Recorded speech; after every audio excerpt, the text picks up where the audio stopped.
you. I've been thinking about us. बिस्मिल्लाहिर्रहमानिर्रहीम, अस्सलाम वालेकुम। Welcome to another video. I am Fahad from planet associates. और आज जिस प्रॉपर्टी का हम रिव्यू करने जा रहे हैं ये बैंकर्स एवेन्यू डी ब्लॉक का 18 मरले का प्लॉट है।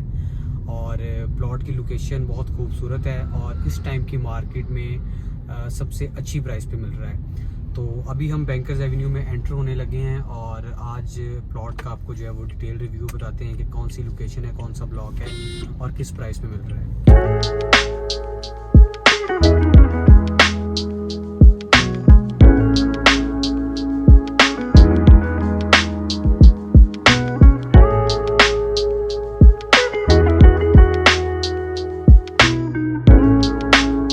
मैं ऑन ग्राउंड पहुंच चुका हूं प्लॉट की लोकेशन पे और ये मेरे सामने 18 मरले का प्लॉट है। कॉर्नर है, साथ घर बना हुआ है, मेन बुलेवार्ड है और इसके सामने 42 कनाल का बड़ा पार्क है। यानी कि एक प्लॉट में जितने प्लस पॉइंट हो सकते हैं वो सारे इसमें मौजूद हैं। कॉर्नर है, फेसिंग पार्क है और बड़ी रोड है। बहुत खूबसूरत लोकेशन है और प्राइस वाइज इंतहाई मुनासिब है। डी ब्लॉक मेन बुलेवार्ड का कॉर्नर का प्लॉट है।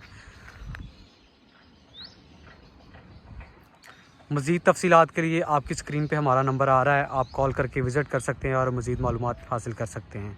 अस्सलाम वालेकुम।